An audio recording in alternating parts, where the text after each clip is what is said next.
గురుగారు మీరు software engineer అని నాకు నిజంగా తెలీదు యాక్చువల్లీ ఇన్ని రోజులు. సాఫ్ట్‌వేర్ మీరు ఇంజినీరే కాదు. ఆ! ఎథికల్ హ్యాకింగ్‌లో పీజీ చేశాను. అదే గదా! అసలు. మీరు కాగ్నిజెంట్‌లో కూడా పని చేశారా? కాగ్నిజెంట్‌లో చేశాను. ఆ! జాబ్ చేశారు. అదే కార్పొరేట్ దాంట్లో జాబ్ చేసి కార్పొరేట్ లైఫ్ నచ్చక ఇటు పక్క వచ్చేసాను. అచ్చచ్చచ్చా! ఓహ్! వండర్‌ఫుల్. వండర్‌ఫుల్ అయితే. సూపర్. సో, గురుగారు ఈ రత్నాలు మీరు రత్నశాస్త్రంలో పీహెచ్‌డీ చేశారు. సో, మేము చాలా డైమండ్ షాప్‌కెళ్తాం లేదంటే మా పక్కింటి అయ్యగారు చెప్తాడు. లేదంటే ఎవరో ఊర్లో జ్యోతిష్యుడు చెప్తాడు. మీరు మీ వేలికి ఇది పెట్టుకోండి అని. ఆయన ఎక్కడ కొనాలి గురువుగారు అంటే పలానా షాప్‌కెళ్ళి కొనుక్కో అంటాడు. మరి షాప్ వాళ్ళకి తెలుస్తదా? ఆ నాలెడ్జ్ ఉంటదా లేదో ఎవరికీ తెలీదు. సో, ఇట్లా రత్నాల విషయంలో చాలా మోసపోతున్నారు. అసలు ఎట్లా ఒక రత్నాన్ని మంచిది, చెడ్డది ఎట్లా విభజిస్తారు? ఎలా పెట్టుకోవాలి? ఇక్కడ 2 విషయాలున్నాయండి. ఒకటి రత్నం అనేది వ్యక్తిని చూస్ చేసుకుంటుంది. అంటే ఓహ్! మనం చెప్పిన మన రత్నశాస్త్రంలో చెప్పిన దాని ప్రకారం రత్నానికి ప్రాణం ఉంటుంది అని చెప్పేసి. ఓహ్!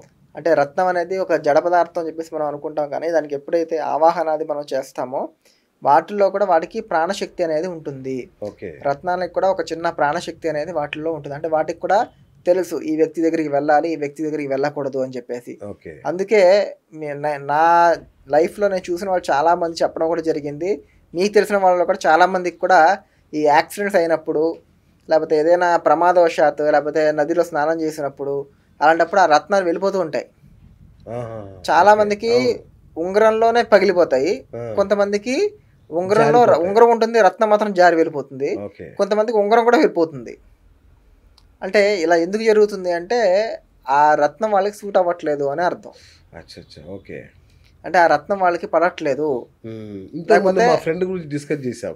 అంటే చేతి వేళ్ళు ఉబ్బిపోయాయి కాబట్టి తీసి పక్కన పెట్టాను అని చెప్పింది. అంటే తనకి అది ఉబ్బిపోవడం అనేది గురువు యొక్క విశేష ఫలం. ఉబ్బడం అనేది గురువు అనేది పెద్దదవుతుంది. గురువు అనేది పెద్ద గ్రహం కాబట్టి ఆ! అదే అదే ఎలా ఎందుకంటే మన ఒక టైం వచ్చినప్పుడు మన చేతి నుంచి అవి వెళ్ళిపోతాయి. ఓకే. అవే వాటికి అంతే అవే ఏదో ఒక విధంగా బయటికి వెళ్ళడానికి ట్రై చేస్తాయి. అచ్చా! అలా వెళ్తాయి. కొంతమంది పోగొట్టుకునే వాళ్ళు ఉంటారు. కొంతమంది అంటే వాళ్ళకి వాళ్ళు తీసేసి మళ్ళీ కొంత టైం తర్వాత మళ్ళీ పెట్టుకునేలాగా ఉంటుంది. అచ్చా! అలా పెట్టుకున్నప్పుడు మళ్ళీ వాళ్ళకి అదృష్టం అనేది వరిస్తుందన్నమాట. ఓకే. ఓకే. అలాంటివి కూడా అవుతుంటాయి. కానీ ఇదంతా కూడా రత్నాలు ఆడే ఒక ఆట అది. ఆ! అది రత్నశాస్త్రం తెలిసిన వాళ్ళకి మాత్రమే అది అర్థమవుతుందన్నమాట. గురూజీ రంగురాళ్ళకి ఇంత ప్రభావం ఉందా? మట్టిలో దొరికే మామూలు రంగురాళ్ళు గదా ఇవి. వాటికి అంత సీన్ ఎట్లా వస్తది నాకు అర్థం కాదు ఇప్పటికి. మట్టిలో దొరికే రాళ్ళు, వజ్రం కూడా మట్టిలోనే దొరుకుతుంది కదా! మరి వజ్రానికి అంత కాస్ట్లీ ఎందుకు? వజ్రానికి విలువ ఉంది. కానీ ఎందుకని ఉంది? ఈ జ్యోతిషపరమైన విలువ అనేది నేను అడుగుతున్నాను. వజ్రానికి కూడా జ్యోతిష శుక్రుడు. ఓకే. వజ్రం అంటేనే శుక్రుడు. ఇవాళ వజ్రం కొన్నవాళ్ళు మళ్ళీ మళ్ళీ వజ్రాన్ని కొంటూనే ఉన్నారు. అవును. అంత డబ్బులు ఎందుకు వస్తున్నాయంటే వజ్రం ఉండడం వల్ల వస్తున్నాయి. ఓకే. వజ్రం పని ఏంటంటే డబ్బుల్ని కూడబెట్టడం దాని పని. హుహు. అంటే మాకు తెలిసినంటే ఆభరణాల కింద పెట్టేసుకుంటారు గదా వజ్రాన్ని. అదే అది ఉట్టి ఆభరణమేమో అది ఉత్తి అనుకుంటున్నాను. ఆభరణం అదే వృత్తిగా పెట్టుకుంటే ఆభరణమే. ఆ! దానికి ఆవాహన అంతా చేసి పెట్టుకున్నప్పుడు దాని ఫలం అనేది పెరుగుతుందన్నమాట. ఓకే. అంటే ఇప్పుడు ఒక వజ్రం ఎలా తయారవుతుంది అంటే దానికి ఉత్తి రాళ్ళు కావు. మనకు ఉత్తి రాళ్ళు అంటే కొండ పగిలితే రాళ్ళు అయిపోతాయి. అక్కడికి ఉత్తి రాళ్ళు అనేది అయిపోతుంది. అవును. కానీ ఒక ఇది అనేది నిధి. ఏది ఒక్కొక్క రత్నం కూడా చాలా కష్టపడి దాన్ని వెలికి తీస్తారు. హ్మ్. అది భూమిలో లావా పర్వతాల్లో ఓకేనా లావా వచ్చినప్పుడు ఈ రత్నాలు అనేవి క్రియేట్ అవుతాయి. ఓకే. ఆ లావా వేడికి మినరల్స్ మన భూమిలో ఉన్న మినరల్స్ వల్ల క్రిస్టల్తో రియాక్ట్ అయినప్పుడు అది మినరల్స్తో రాళ్ళు కలిసినప్పుడు ఈ రత్నాలు అనేవి మనకి బయటపడతాయి అన్నమాట. రైట్. అవి కూడా బంగారం లాగే బంగారం తీయడం ఎంత కష్టమో ఒక రత్నాన్ని విలి తీయడం కూడా అంతే కష్టం. ఓహ్! దాంట్లో అది రాయితో కలిసిపోయి ఉంటుంది. లేకపోతే దాని లోపల ఫెదర్స్ ఉంటాయి. కొన్ని షేప్ అవుట్‌గా ఉంటాయి. ఓకేనా. అది ముద్దలా దొరుకుతుంది మనకి. షేప్ ఉండదు రత్నానికి ఓకే. వాస్తవంగా. ఓకే. ఆ! డైమండ్ అయినా సరే మనకి రఫ్ అని చూసినప్పుడు రా డైమండ్ అంటే అది ముద్దలానే దొరుకుతుంది మనకు. ఒక రాయిలాగానే షేప్ అవుట్‌గానే. ఓకే. అది అది దొరకడం ఒక వంతైతే అది దొరికిన తర్వాత దాన్ని తీసుకొచ్చి దాన్ని కటింగ్ చేయడంలో విధానాలు ఉంటాయి. ఓకే. ఒక్కొక్క కటింగ్ ఒక్కొక్క ఫలం ఉంది. ఓహ్! అంటే ఓవెల్ కటింగ్ ఒకటి, రౌండ్ కటింగ్ ఒకటి, స్క్వేర్ కటింగ్ అంటారు. కటింగ్లు కూడా కరెక్ట్‌గా లేకపోతే కరెక్ట్ ఫలాలు ఇవ్వవు అవి. అవునా? దానికి కూడా ప్రైస్ చేంజెస్ ఉంటాయి. అది డైమండ్ అవని ఏదైనా అవని. కటింగ్‌లో చిన్న వ్యత్యాసం ఉన్నా సరే అది సరిగ్గా పనిచేయదు. రైట్. గురుగారు ఒక్క చిన్న సందేహం. ఇప్పుడు నేను ఇంతకుముందే మా ప్రేక్షకులకి ఏం చెప్పానంటే, జ్యోతిష్యం తెలిసిన వాళ్ళకి రత్నశాస్త్రం గురించి తెలీదు. ఒకవేళ రత్నాల గురించి తెలిసినా రత్నశాస్త్రం తెలవదు. సో ఈ 3 కంబైన్‌గా చూసిన వాళ్ళైతే బెస్ట్ అనేలాగా నేను చెప్పాను.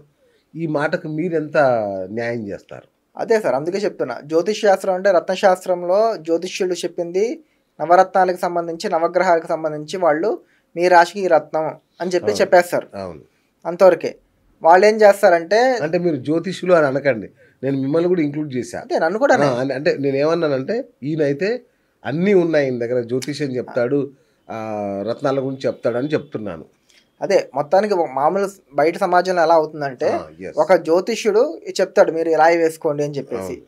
చెప్పగానే వాళ్ళే చేయించిస్తామని చెప్తారు. అవును. ఓకేనా. వాళ్ళు ఏం చేస్తారంటే ఒక షాప్ వాడు తెలిసిన షాప్ వాళ్ళు ఉంటారు, రెగ్యులర్గా వాళ్ళకి ఇచ్చే షాప్ వాళ్ళు ఉంటారు కదా, వాళ్ళ దగ్గరికి వెళ్ళి పుష్పరాగం ఇంత ఈ సైజులో చేసి ఇచ్చేయి అని చెప్పేసి చెప్తారు.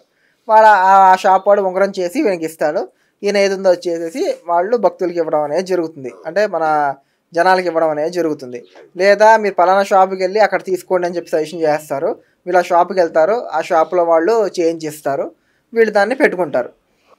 ఇది కాకుండా మూడో సినారియో ఏంటంటే వీళ్ళే స్వయంగా గూగుల్లోనో లేకపోతే ఏఐని అడిగో, ఈరోజు ఏ వచ్చేసింది జ్యోతిషం కూడా ఏ చెప్పేస్తుంది కాబట్టి ఏఐని అడిగో లేకపోతే ఎవరైనా ఆన్లైన్ కన్సల్టెన్సీలో చెప్పడం వల్ల మన ఆస్ట్రోటాక్, ఆస్ట్రోసేజ్ ఇలాంటి వాటి ప్లాట్ఫామ్లో వాళ్ళు చెప్పిన సజెషన్స్ మీద వాళ్ళు వెళ్ళిపోయి షాప్లో మాకు ఈ రత్నం కావాలి అంటే వాళ్ళు ఆ రత్నం తీసి ఇచ్చేస్తున్నాడు. కానీ ఇక్కడ విషయం ఏంటంటే ఒక రత్నము మన చేతికి రావాలి అంటే, మన కరెక్ట్ రత్నం మనం పెట్టుకోవాలి అంటే మనం దాంట్లో చాలా విషయాలు చూడాలి. ఏంటంటే ఒకటి దాని పుట్టుక, అంటే ఏ స్థలంలో అది పుట్టింది అనేది చాలా చాలా ఇంపార్టెంట్.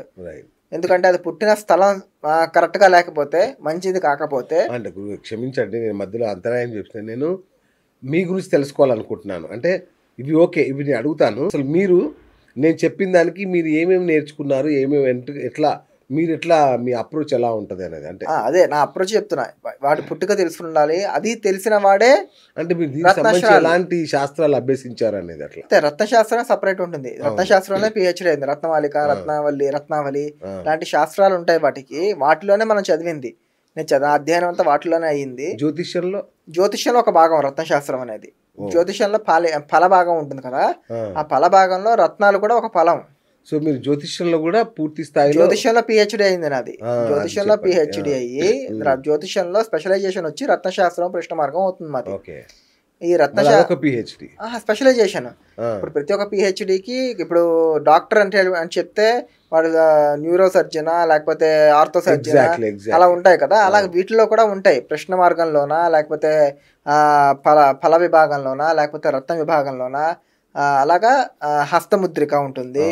ఓకేనా. దాని తర్వాత న్యూమరాలజీ ఉంటుంది. అలా జ్యోతిష్యంలో కూడా అనేక విధానాలు ఉన్నాయి.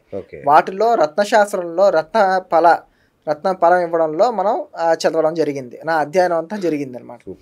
అందువల్ల ఏంటంటే రత్నం ఎలా పుడుతుంది, ఎలా పెరుగుతుంది, ఓకేనా, దాన్ని ఎలా బయటకు వస్తుంది, బయటకు వచ్చిన తర్వాత ప్రాసెస్ ఎలా అవుతుంది, ఆ ప్రాసెస్ అయిన తర్వాత దాన్ని ఎక్కడి నుంచి తీసుకొస్తారు, ఎవరు కట్ చేసే వాళ్ళు ఎవరు, దాన్ని ఇవన్నిటి నాలెడ్జ్ అనేది మాకు దొరుకుతుంది అనమాట.